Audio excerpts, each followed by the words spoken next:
What's up, Earth Rockers? It's your boy Shovatar here. I'm back. I'm back again. Back as you've never seen him before, with an all new setup. And kind of an awkward setup, to be honest. I kind of wish that this microphone was not exactly where it is and that this webcam is not exactly where it is, but I'm working under some limitations in terms of space. Anyway, the reason for this new setup is because something that used to happen with my old commentary videos that I remember is that things would happen like too quickly, or I would want to explain something in more depth and I wouldn't really like have time to do it. The footage would just kind of like go past me, and that was fine if it was a long game like Castlevania 64 or something. But if it was like a short video for one of the classic Castlevania games, like a run like that, it could just go by super fast and there'd be things that I wouldn't be able to get to. So with this setup, I got a video player open. I can do frame advance. I can go back if I have to. And then also I am here, so that way something is happening on the screen during the long stretches of time when the game might be paused, such as right now. And I'm actually going to start off, before the run even starts, I want to talk about this little bit at the start. Let me just let this play out here. Yeah, so this is what this is this is the attempt that I was doing before the run that got it. Um, and almost all of the runs uh, that failed on level 2 or level 3, which I'll explain why that's the case when I get there. Um, but what happened here is pretty funny. So my plan was to hit the bird with the holy water, then jump and whip the fireball. And that's kind of what happened, except that the problem was that I whipped a little bit too late and got hit by the fireball on the same frame that the game realized that my whip exists and hit the turret. And in Castlevania 1, if you hit an enemy on the same frame that they hit you, that's called a critical hit, and you do like a million more damage. So I crit the turret by getting hit by the fireball on the same frame that I hit the turret. And that's the example of the kind of thing that like I could never do on purpose and could like really only ever happen by accident. What went wrong is really that what did go wrong? Sorry, this has nothing to do with the run. I'm just curious. Oh, I probably should have I started running after falling instead of just whipping as soon as I landed, which is what I probably should have done, but because I was anticipating him to shoot fireballs at me, I just didn't think he would do it that soon. Anyway, so that's has nothing to do with the run. It's just a funny thing that happened right before I got the run that I wanted to talk about. So, Castlevania 1, no damage, speed runs in quotation marks. Something that I want to get clear right away is that this is not like a real speed run. I gave myself a target time of sub 15, which is extremely generous even for this category, which is a relatively slower category. Um, I just kind of wanted to revisit the game and try to implement some, I'm going to pause for a second, try to implement some speedrun strategies, but a lot of what goes into high-level Castlevania speedrunning is like really precise and really difficult to get right, and I just wasn't really interested in going like that hard with it. Um, I just wanted to kind of like force myself to try out certain strats, see if I could go fast. But also, I gave myself some pretty clear boundaries in terms of like, okay, I'm not going to bother learning how to do, this or that or this or that. Mostly that involves the Dracula fight, but there's a couple of other things that crop up um, that I'll talk about as they crop up, and I'll explain like the difference between like why I'm intentionally slowing down, why I don't bother doing certain things as I get there. But first, I actually want to talk about the ghosts because oh shit, I went too far forward. So the ghosts, even if you're going for a no hit, even level 1 can kind of trip you up because if you don't care about your time, you could just whip the ghosts and be super safe. But if you are trying to go fast, then what you would want to do ideally is you would want to kill as many of these ghosts as possible with like a jump, like a falling whip swing, or just not kill them at all and just jump right over them. And to be honest, like that's the biggest difference between like a no hit Castlevania run, like it's casual, and one that's more of like a speed run is you like jump over everything. That's not the biggest difference, but that's the most like common and most easily like noticeable difference. Um, but what I know about these ghosts in level 1 is I know that they come at you first in a group of 3. So what I'm concerned about is like I don't want to jump and whip. Obviously, I can't jump over these because they're all in a row. This is a pretty bad pattern. Um, but I don't want to whip all 3 of them if I can avoid it. I'd rather whip whip some of them and then jump over the next one. And the reason, so that's what I do. I deliberately whip the first two and leave the third one alive because I know that after the initial rush of three, that the game is only going to spawn one ghost at a time. That there's going to be enough of a gap between that last ghost and the next ghost that spawns that I'll be able to jump over him and whip him. So that's why I did that. And then after the first rush of three, you're pretty much safe to jump over the ghosts because they'll spawn at a set like rhythm that lets you do that.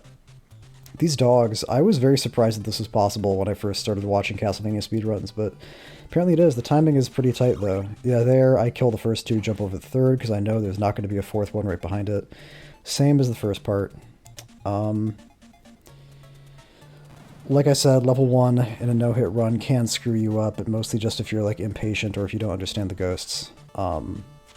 And that's kind of the thing about speedrunning that's tricky is that it kind of forces you to be impatient. So you gotta know your stuff. The only thing about the bit with the fishmen and the sewers is tricky is you gotta make sure you whip that torch early enough that the stopwatch falls on top of your hitbox and doesn't like fall past you into the water, which happened to me a couple times in some early attempts.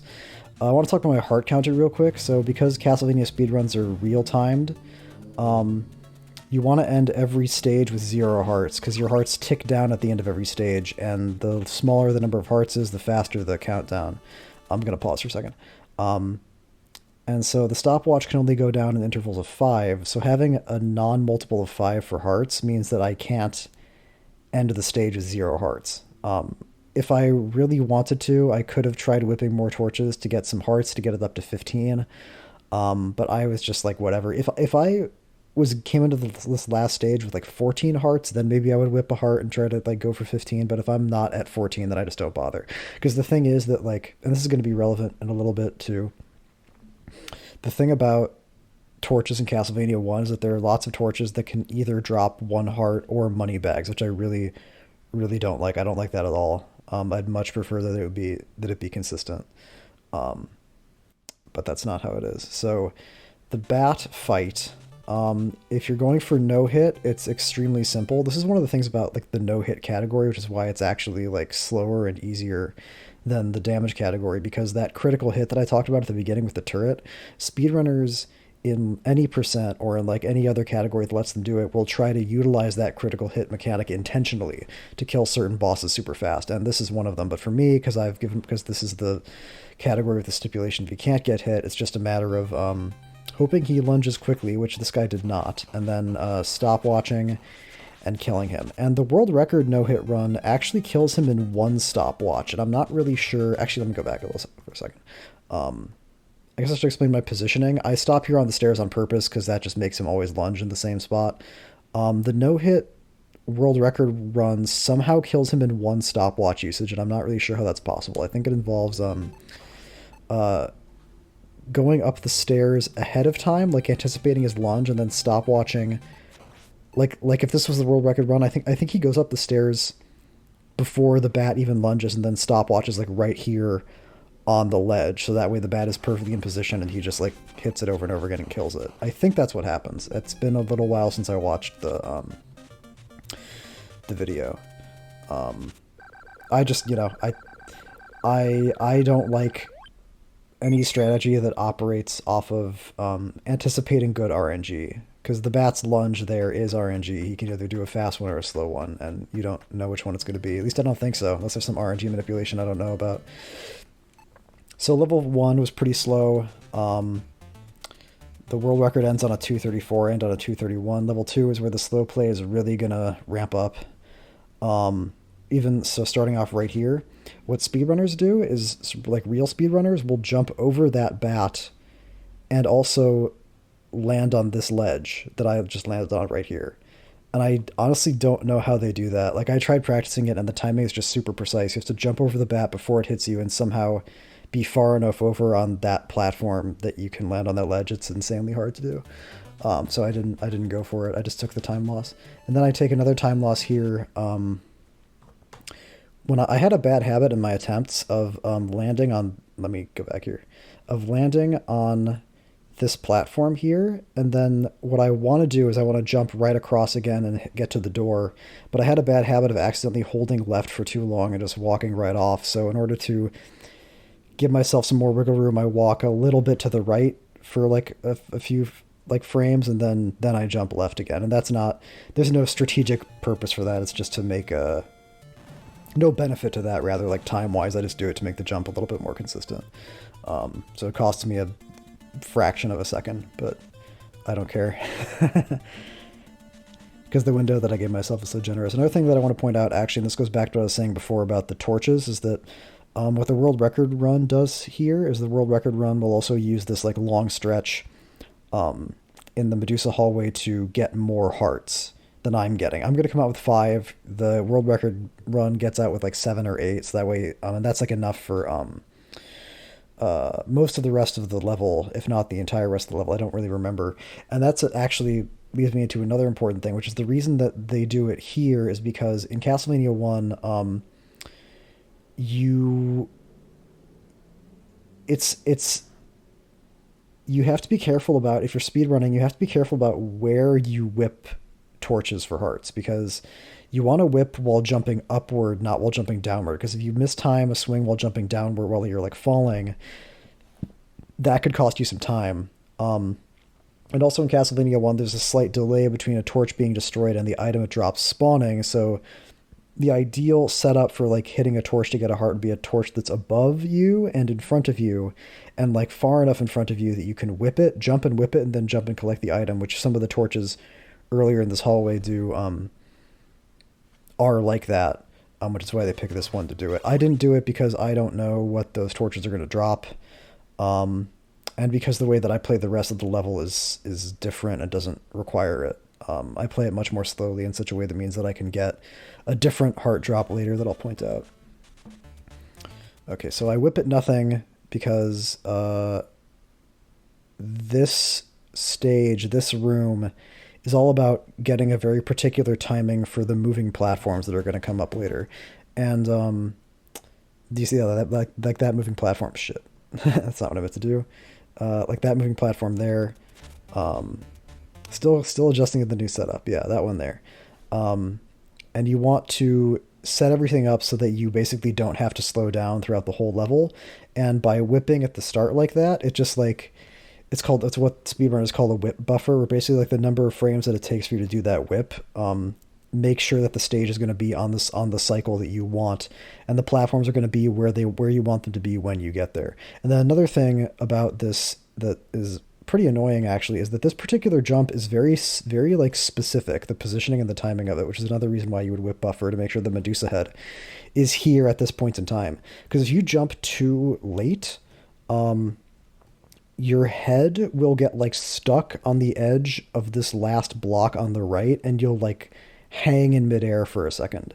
And it's honestly like crazy, but that happens in Castlevania 1. That's just like a quirk of it. So what you want to do is jump so that your head is like going up under into the right edge of the block, and then the game like understands that you're jumping under it and not like somehow jumping into it. Otherwise the game has trouble understanding that. So that jump is very specific. It's another reason why you do the whip buffer, to make sure that the Medusa head is there when you want it to be there. Another jump with very similar properties is right here. If you don't, there's a couple ways to do this. The way that I do it, which is probably slower than it could be, is I just wait until I stop moving, like until I hit this like lower area.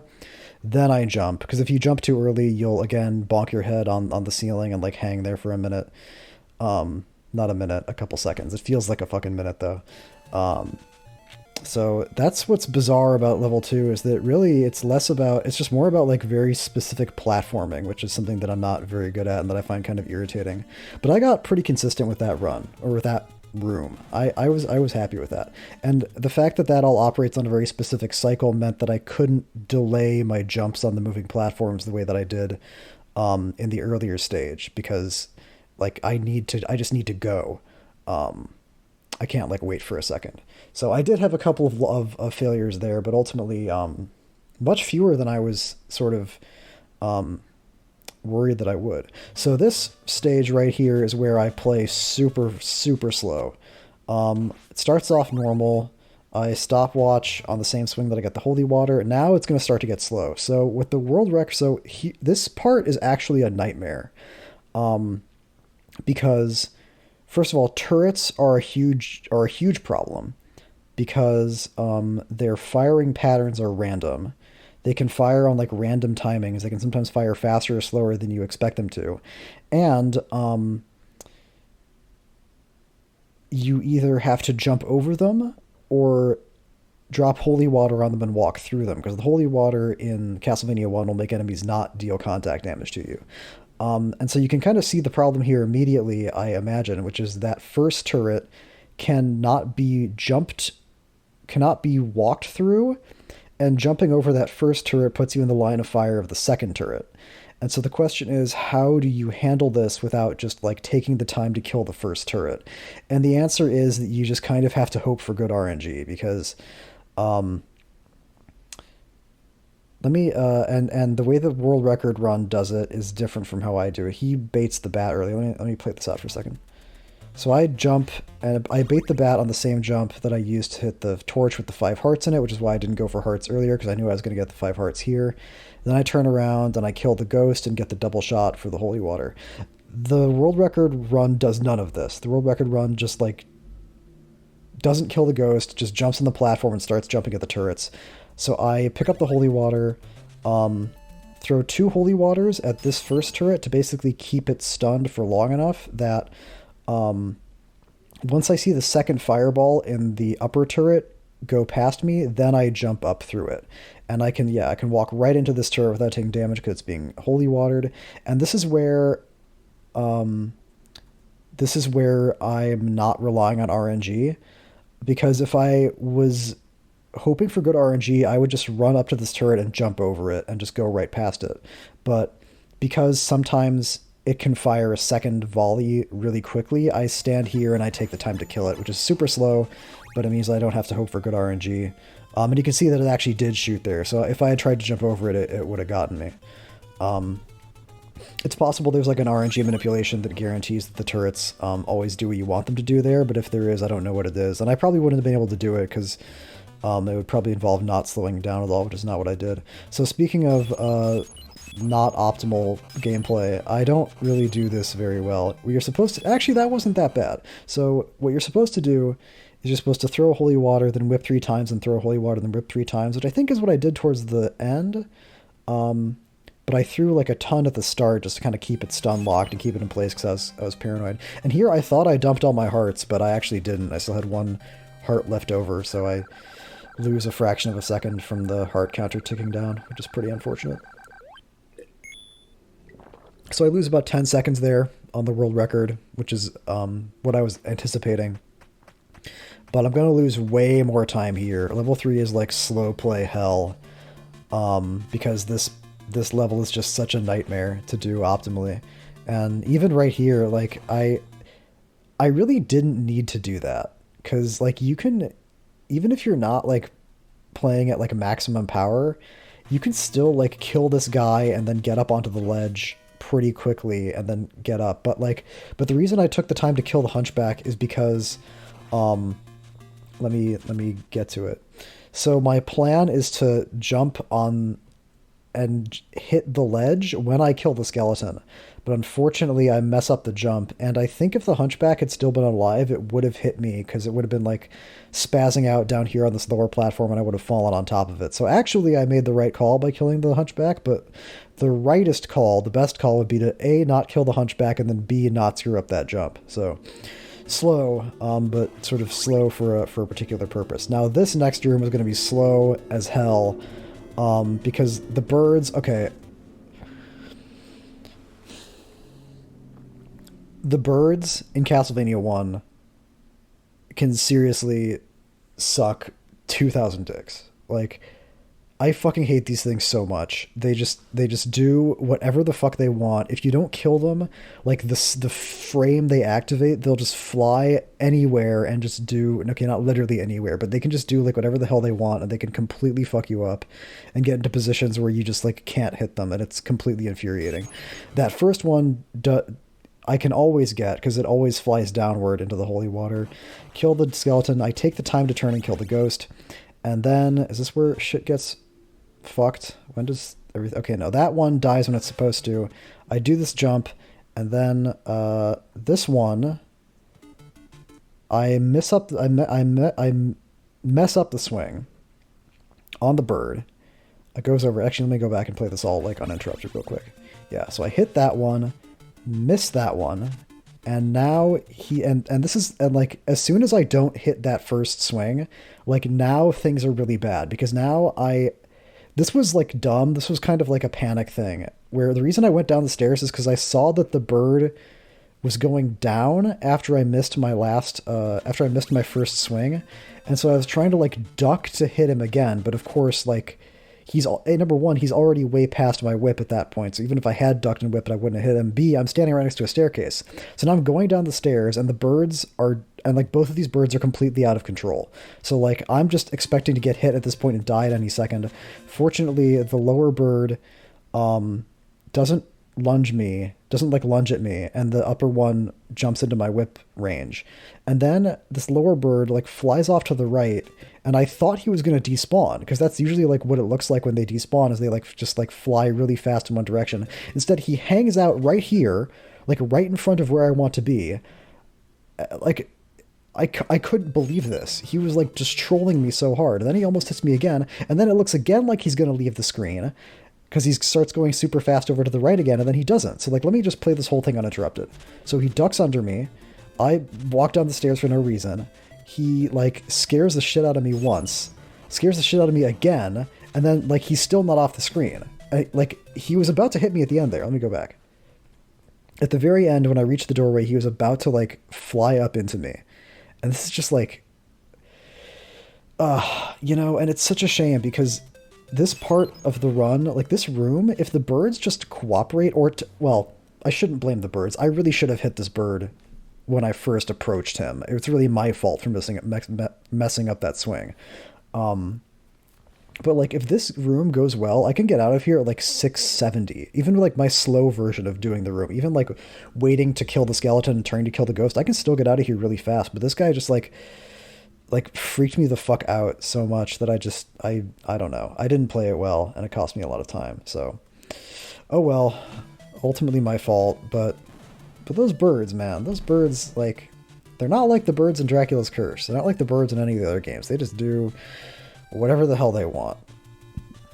I should also talk a little bit about like sub-weapon usage. A real speedrun of Castlevania 1 would pick up the cross to kill the mummy boss faster, because there's like a glitch in Castlevania 1 where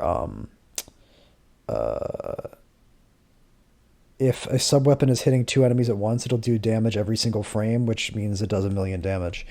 And you can't do that with the holy water, but you can do that with the cross. I don't bother doing that just because, like, number one, having the holy water makes slower strats on the turrets leading up to the mummy boss easier, which I'll demonstrate when I get there. And number two, because if I did swap out sub-weapons, I would have to get the triple shot multiplier again before the boss at level 4, and I just didn't want to bother. I'm going for sub 15. Like I could play this in my sleep and still get it, so it really doesn't matter.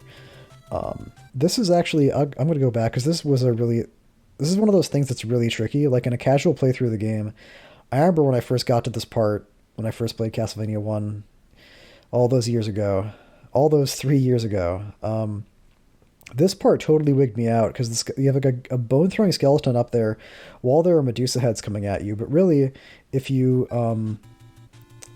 activate him and then just stop moving, like if you just walk until you start to see his like bony... Actually, I stopped for a second because I'm like okay, if you just walk until you see him and then stop moving, he'll just jump right down in front of you and you can just kill him. And the Medusa head, if the timing is right, the Medusa head should go right over you. There's some like variation there, but like the trick is really just to get him to jump down and then let you kill him instead of anything else. And I'm pausing here because this guy, I mean, I get him, but that's the bird that I probably screwed up more than any other bird in the whole run, is hitting that guy, and I don't know why. I guess it's because he's just so high up, and it's so like that earlier room with the birds is why it's so important to get those guys as they first fly down, because otherwise they'll fly under the floor and you can't hit them, and then you're just SOL. Anyway. Yeah. I use the holy water to get through the turret, use the holy water to kill the birds. and then I just jump over this guy. He actually does do a fast firing pattern, but here it doesn't matter because even if he does the fastest firing pattern, I'll be over him before he does it. But here's the thing, like, that fireball is hitting me.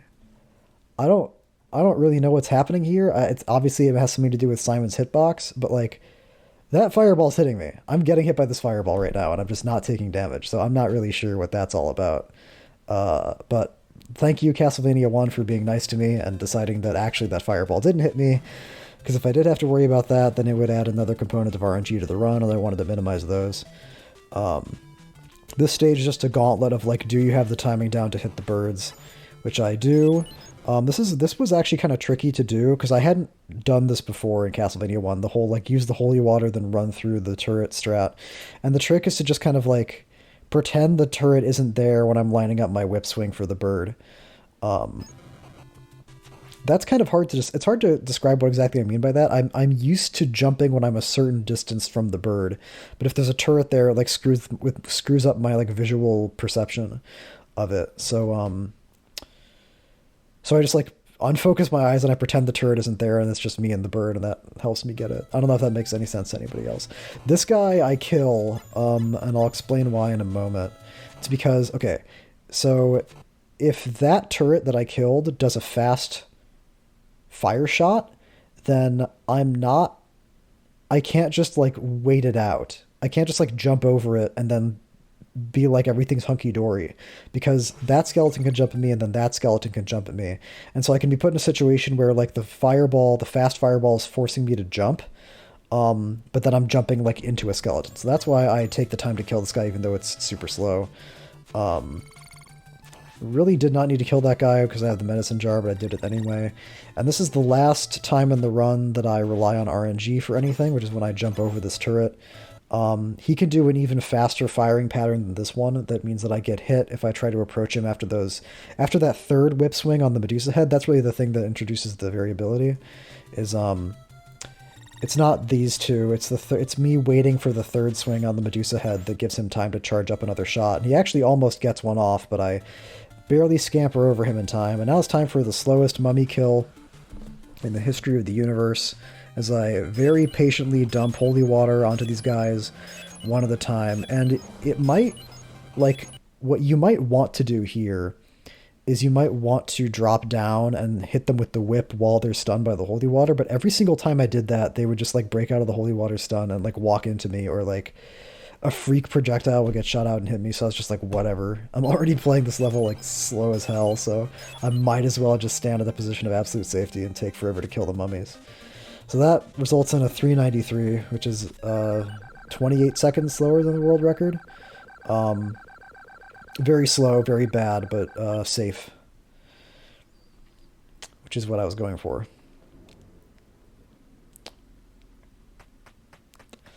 Level 4, so like or maybe I didn't say this already. I don't remember if I said this already or not. I'm going to be honest with you, this is my second take of this video. The first one I had to adjust some things. I don't know why I mentioned that. It doesn't matter. Anyway, level 4 is very straightforward. Like, even, like, if you're not going for cave skip, then this whole screen is basically like an auto-scroller, because you're just waiting for platforms to move around. The one place in this level where you can gain or lose time is towards the very end. If you either kill a bat that's coming up here or wait for it, I just wait for it because I'm a huge wuss. I didn't want to go for the timing, and also because I'm a huge wuss, I play the Hunchback Gauntlet super safe. Also, speedrunners basically use a system of like visual cues and like input timings to like do this whole thing while like barely slowing down. They kill all these guys like the second they show up, and it's really cool to watch, but it's really hard to learn, so I just didn't bother. What I was saying before is that actually the first run that made it past level 3 was the run that I finished out the whole thing, which is a testament to how tricky level 2 and level 3 can be, and how like safe my level 4 is. So speaking of level 4, this is the one thing where there's some variability. I stopped to whip this bone dragon. Actually, let me just let this all play out for a second, then I'll go back and talk about it. Look at that, he magically moves out of my way. And then this next guy, look at that, he magically moves out of my way. So what happened there was, much like with the level 2 whip buffer, this is another whip buffer, where I don't whip this guy. Me hitting this guy has nothing to do with this guy's pattern being changed. The only thing that's influencing his positioning is the fact that I'm taking the time to whip, and then he goes into the same pattern every time. Now, the second Bone Dragon, this was interesting. The second Bone Dragon will sometimes go into like another safe pattern, and sometimes won't. If you just whip buffer, if you just whip buffer at the start of the stage, then that second Bone Dragon won't, like, it's not reliable what he does.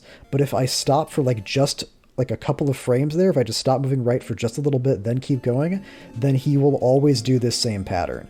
I don't think that really matters in most speedrun categories, because his other pattern that's possible with the whip buffer damages you, but you don't lose any time, because he'll hit you like midair and you'll like glitch down onto the floor. So in real time speedrun, in like most speedrun categories, it doesn't matter. But for no hit, that's a consistent way to get this guy to be like this, is after you do the whip buffer, just like stop moving for like a couple of frames, then keep going. And it seems to work every time. Don't ask me to explain why or how. I don't know anything about the under the hood elements of Castlevania 1. I just try things and see if they work. This is a relatively slow boss kill. The real speedrun involves like dropping down from that little ledge that I was standing on, and then like holy water, whip, whip, whip, holy water, whip, whip, whip. I just go a little bit safer, because if that guy breaks out of your holy water stun lock, you are completely screwed. Hunchback flies around, starts shooting fireballs, you are SOL if that happens. So level 5 was a level that I'm surprised I got on my first like recorded run, because there's no like birds, there's no like serious variability for the strats that I'm going for. It's just a lot of like precise stuff that you have to do. Like let me go back for a second actually. Like I like for these first few kills, basically as soon as I see where is it? Where is it? Damn it. Yeah, I jump and I throw the holy water immediately, and then like a little bit after I see that number 1000 pop up, that's when I jump and wind up a whip swing, and I'm hoping to catch this bone thrower before he actually throws any bones. Unfortunately, he threw one like the frame he came into existence, so I had to wait for it. Then with this hunchback, what I'm doing is I'm waiting until I know that my throw will go like past the torch, and fall like short of the corner. What the world record speedrun does is he throws it later and it catches on the corner and kills the hunchback on the jump up, but I just catch him on the sort of lead up to the jump, because what he would do otherwise is he would try to jump up directly at me as I'm on the stairs here, and then the holy water fire would catch him. I don't know if I'm really like explaining that well. You'd have to like watch it to see what I mean, but basically what I'm saying is that I have a way that's like slightly slower but slightly safer, which is kind of the theme of this entire run. Emphasis sometimes more than slightly slower, sometimes much, much, much slower, but safer. Oh yeah, and then another thing. See, this is what I mean by level 5. There's like lots of little things going on. The speed with which I kill this first bone thrower affects the position of that second bone thrower up there, because if I go fast enough on this lower area to end up to the right of him, he'll move over to the left, and he'll be to the left of me when I'm up here at the top of the staircase, which is not really what you want, because you'll end up jumping into him and you could very easily jump into a bone he throws. So it is kind of better for him to be over here on the right. Honestly, he can kind of just fuck you either way no matter what, so it doesn't really matter, but this way tends to be safer in my experience, so it's kind of the compensation you get for doing the first part slow, is that guy's in like a slightly safer, slightly less stressful position. These guys are honestly like giant assholes in general, to be honest. I'm sure anybody who's played the game casually knows that, but here is another example of it, because I go up the stairs and well, let me just play this out. Yeah, so I go left for like a second to bait him over to the right, then turn and whip. But if he doesn't move far enough to the left, then that whip swing can miss. And if the whip swing misses, then I have to like bait him back over again. And the temptation there is, instead of going to the left, then turning and whipping to the right, is to go to the left, then turn and jump whip to the right. But every time I do that, he just like surges forward into me and I end up landing on top of him and taking a hit, and it's just super frustrating. So I do something that's like safer, but also like doesn't work all the time. I don't know. There's so much variation there. It's annoying. Most of the rest of the level is pretty self-explanatory. It's about like whip timing and making sure you get enough hearts. This room is really tricky to get right, actually. And this is like... Let me just play this out. Kill the Hunchback. Jump Holy Water. Go up the stairs. Okay, so... Here's what's tricky about this. First of all, what you want to do is you want to be making that jump from the... I'm pointing at the screen like you guys can see my fingers. You want to make that jump from the first platform up to the second platform right after the top knight does his first axe throw.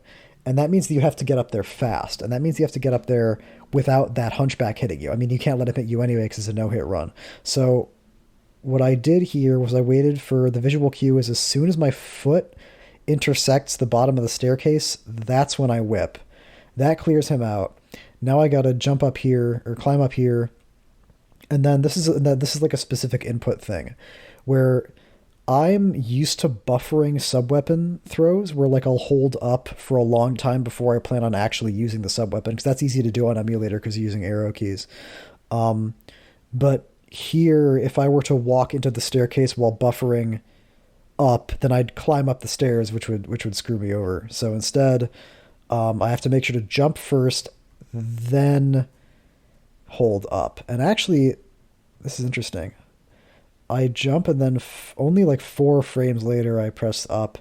And so then this Holy Water will stun lock the knight. I mean, I don't take contact damage. And then what actually happens with the axe here is I'm fairly sure the axe just gets caught by the knight like normal, because I don't see it get like destroyed. I don't see like a point pop up. So it's not the Holy Water destroying it. I think it's the knight just catching it like normal, which he can still do even when he's like stun locked and intangible.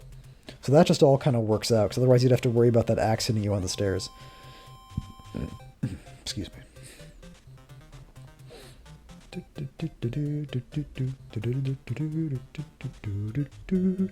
Here I stop for a second to get 5 hearts in this knight because I'm low on hearts. Ultimately turns out to be a mistake, but I didn't know that at the time, and I couldn't have known that at the time, which I'll explain further when I get there. It's very easy to accidentally get too many hearts in level 5, because things are constantly dropping 5 hearts, and you don't really need that many to kill the Grim Reaper if you're doing it, like, quickly. I jump, like, pretty much as soon as I get in to this stage, because I know that, if I whip when I'm falling, then I'll hit that first fireball. I don't wait for that. And then here, I randomly get 5 hearts from that turret, and now I've fucking overcapped on hearts. I was really annoyed by this. Because when I picked up that 5 hearts from that knight earlier, I'm like, this is okay if I don't get another 5 heart drop, but if I do get another 5 heart drop, I'm going to like overcap and it's going to be awkward.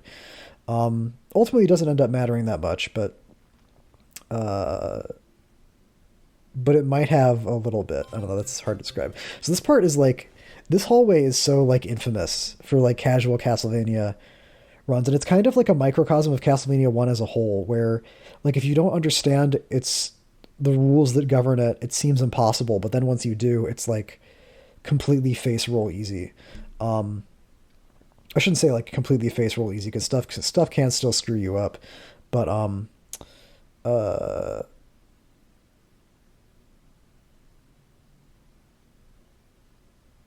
much easier than it first appears. And like the rule here is very simple. You just like jump at the knight, and like the scary part about the knight Medusa head hallway is this first Medusa head that spawns on the right.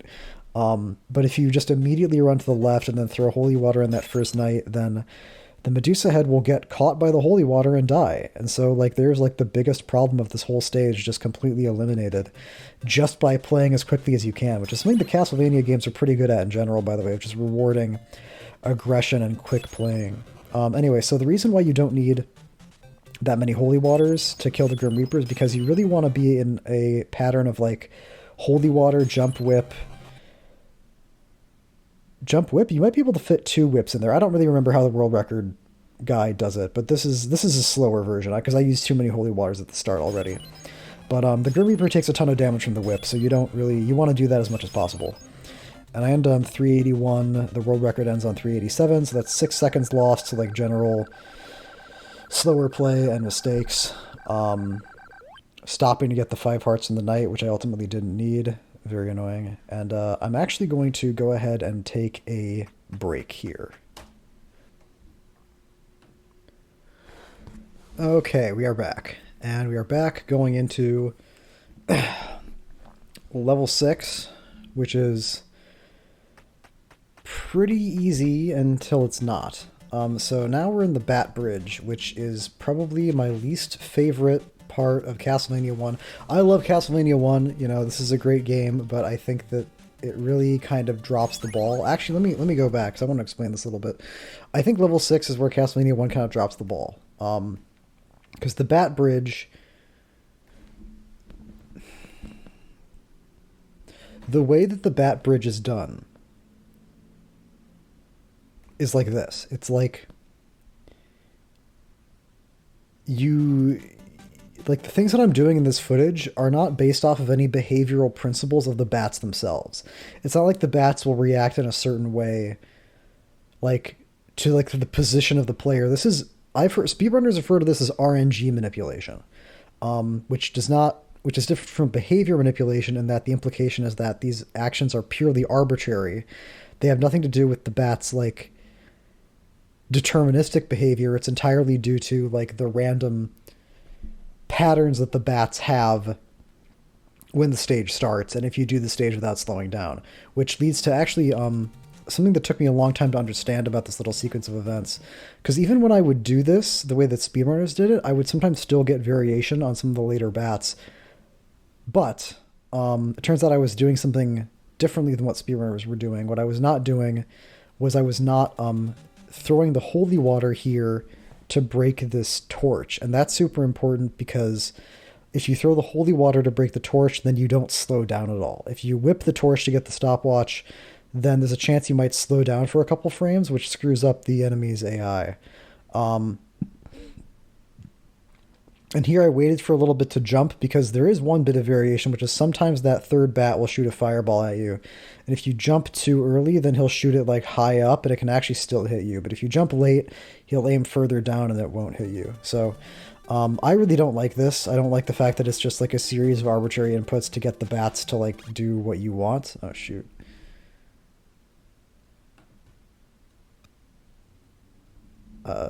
Is everything normal? I hit a hotkey that did something. Okay, everything's normal. Good.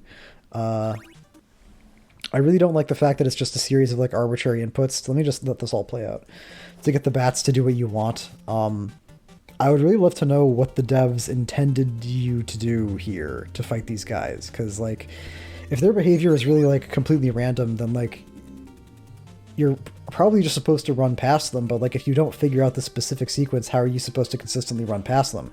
Because otherwise they'll just like randomly lunge and hit you or like shoot fireballs. I don't know. I don't like it. I don't really like it at all. This is pretty simple. I want to get 10 hearts before I go up to this last room. If I'm lucky, that first skeleton will drop it. If not, I have to hit a torch. Here, I actually do the same thing twice with both these skeletons, which is that I just bait them into jumping at me. So I like move over to the right specifically to get him to jump towards me. Then I do the same thing again here, where I linger over here just long enough for him to decide he's going to come at me. There's a couple different ways I could do this, but this is the safer way to do it. Because I do want a stopwatch for this guy. I don't have to, but I want to. And I could have probably jump whip, or no, but if I'm jump whipping and killing him, there's no point in the stopwatch. No, this is fine. This is fine. Because those bone throwers are random. Like you never know really what they're gonna do. I mean, maybe real speedrunners probably know what they're gonna do, but for me, who's still playing like semi-casually, I really don't. They're very mysterious to me. So I stopwatch once to kill the bat or kill the bone thrower. Pick up 5 more hearts, and then look at this. Look at this hunchback drop. What the hell is that? I have never in my life seen a hunchback get dropped on that platform like that. Like, I practiced this level so much, like with so many different RNG seeds, I've never seen that. Until I did this run, I have never seen a hunchback get dropped there. Like, look at how close that was. Once I can finally get there. Okay. Look at that. Look at that. I'm touching him. My foot is grazing his hunchback. If I'm 1 pixel to the right... Shoot. Sorry about that. If I'm 1 pixel to the right, I'm getting hit here. I've never seen this. This was so bizarre, and it was really scary at the very end of the... Like, towards the very end of the run, but I made it, thanks to the stopwatch. And then this one also gets dropped super close, but it's a mile away compared to that first one. I have no idea what the hell that was or what caused that. Now we get to the Dracula fight, and to be honest with you, like, the Dracula fight is a big part of why I even wanted to do this whole, like, pause the video commentary thing, because I'm going to do a lot of things here that seem nonsensical, and they are kind of nonsensical, but there's a method to my madness that I'm going to explain. So first of all, I want to point something out before the fight even starts, which is that, like with the bats, there's RNG manipulation with Dracula that's achieved in the same way, which is not slowing down after this point. After you hit that screen transition, if you just like never stop going left, then Dracula is semi-predictable. He won't always do the same pattern, but he'll always do the same of one of two patterns. And if you want to learn more about like the RNG manipulation or anything at all about like Castlevania 1 speedrunning, there's a Castlevania 1 speedrunner named Two Snack. He runs some other Castlevania games too, but he has videos on his YouTube channel that are like beginner guide Castlevania 1 speedrun stuff. I cannot recommend them highly enough. It's not like 100% comprehensive, but like any questions you have about Castlevania 1, you should definitely check out that guy in his videos, because he'll explain like the inner workings of certain things. Including the Dracula fight, which if you don't have like a speedrunner's knowledge of the Dracula fight, it just comes across as completely ineffable and really, really frustrating. But you can almost get it consistently. So yeah, if you don't slow down at all after you hit that screen transition, then Dracula will always do one of the same two patterns. And I'm just going to let this play out a little bit, and then I'm going to go back and explain this little sequence of events. So I'm just going to sit back and watch.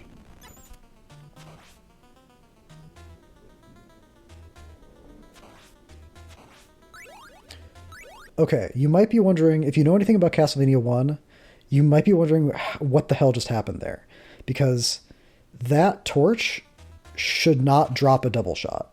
Because the way that the double shot and the triple shot works in Castlevania 1 is if you destroy 10 enemies or torches with the same subweapon, then the 11th one that you kill with that subweapon will drop a double shot, and then again with a triple shot. I think it's the 10th. It's the 10th or the 11th. I really should know this, but I've forgotten. Anyway, point is, I didn't destroy anything with my subweapon, and somehow I'm getting a double shot out of this torch. Well, it's because Dracula's body has this bizarre property where if you throw at least the cross into it, the game thinks, and I think this has something to do with the critical hit. Not the critical hit, the other glitch that I mentioned earlier, where if two hitboxes overlap and a subweapon hits them, it does like 1 damage every frame. I think what's happening here is Dracula's body must be comprised of multiple sections, and the cross is hitting like all of them, because you can kind of hear, I wonder, it might be too quiet, but you can kind of hear, like, if you watch like the uncommentated footage, you can hear like a weird sound happening when the cross intersects him. Shoot, I did it again. Yeah, there's like a bizarre like brrr sound that happens when the cross goes through him. And I guess that must be the sound of it hitting something every frame.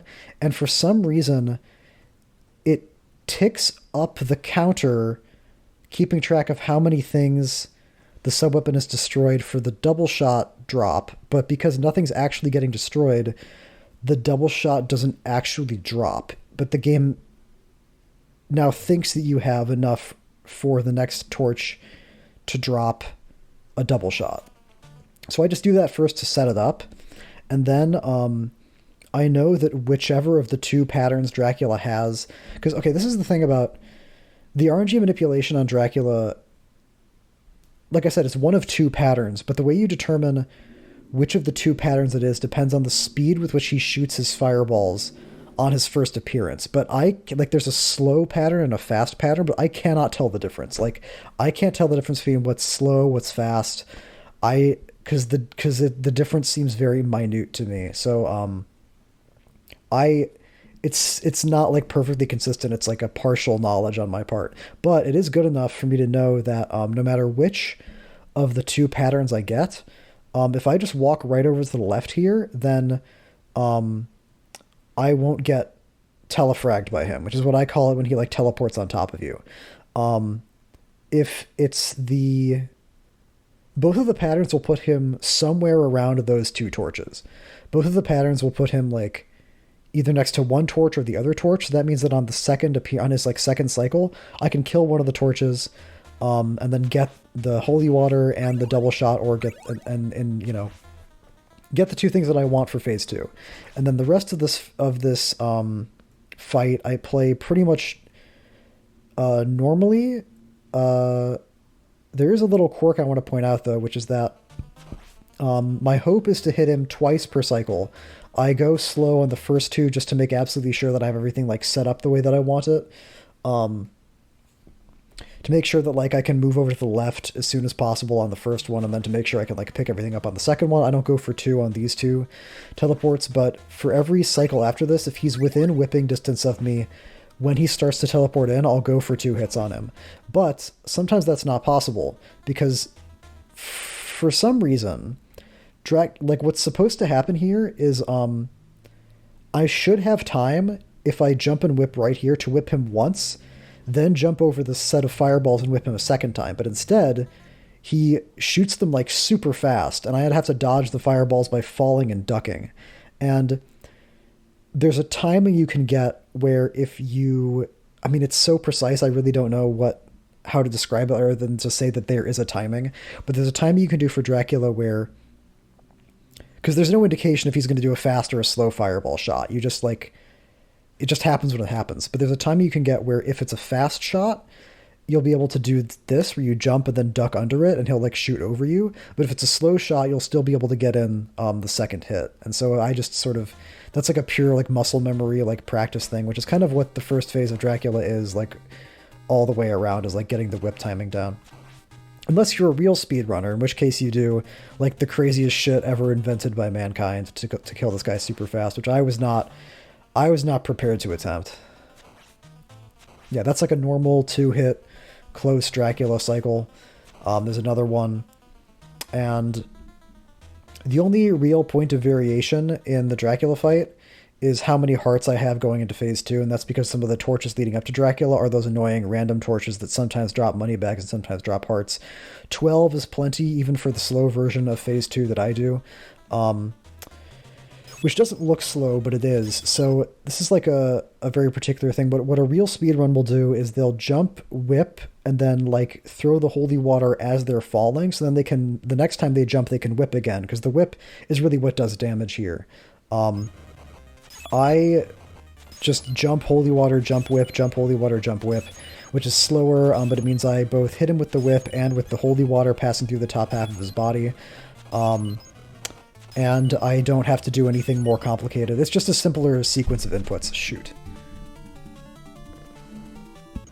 And then these last two whips I do is like a trick that I saw a speedrunner talk about, where as soon as you see the flames disappear when Dracula dies, you whip twice and then jump, and then you'll hit the orb on the first frame that it appears, apparently. So nothing about that fight is anything at all resembling what a speedrunner does in that fight, except for the very end when I whip twice and jump to get the orb. And I want to actually go back to phase 1 to explain like why I even bothered doing all this, purely so that I could get the double shot without farming for hearts. Because what speedrunners do is speedrunners will actually leave a torch all the way to the right of Dracula alive, and then they abuse the thing where his body ticks up the like double shot counter, but But then they also have the same cross that ticks up the counter, destroy that torch on the right, and the torch all the way on the right. It's not on the screen right now. I destroyed it because I don't use it. But they use it to get a double shot and then like do other like insane like ridiculous shit to kill Dracula super fast because those guys are fucking beasts. Not what I did. I just abused the Dracula's body thing to get the double shot because I really did not want to farm for hearts before the Dracula fight. So run ends at 1407, which for the strats I was going for is not bad. Could very easily have been a sub 14 if I played 3 better, or if I learned like the Hunchback Gauntlet, or if I did any number of things that would have just made the run riskier. But to be honest, I mostly just wanted to make this video, number one, to explore Castlevania 1 a little bit, because otherwise, if you don't give yourself any additional stipulations like this, the game can actually be a little bit like too simple, I think. And mostly that has to do with the fact that there's very little routing you have to worry about if you're playing the game casually. It's just like use holy water to kill everything, and the game is like basically over except for phase 1 Dracula. So I wanted to try to like explore it in a little bit further depth. And also I wanted to post this as kind of an appetizer, sort of a welcome back. I'm coming back. You guys aren't coming back. Why would I throw a welcome back present for myself? Anyway, an appetizer, let's say, to use a food analogy, for some main courses that are coming up. I've got a series of videos coming up about a different Castlevania game that I'm very, very excited to show you guys. And this is just sort of a, hey guys, I'm back. Happy Halloween. I don't know when exactly I'm going to post this. It should be well before Halloween.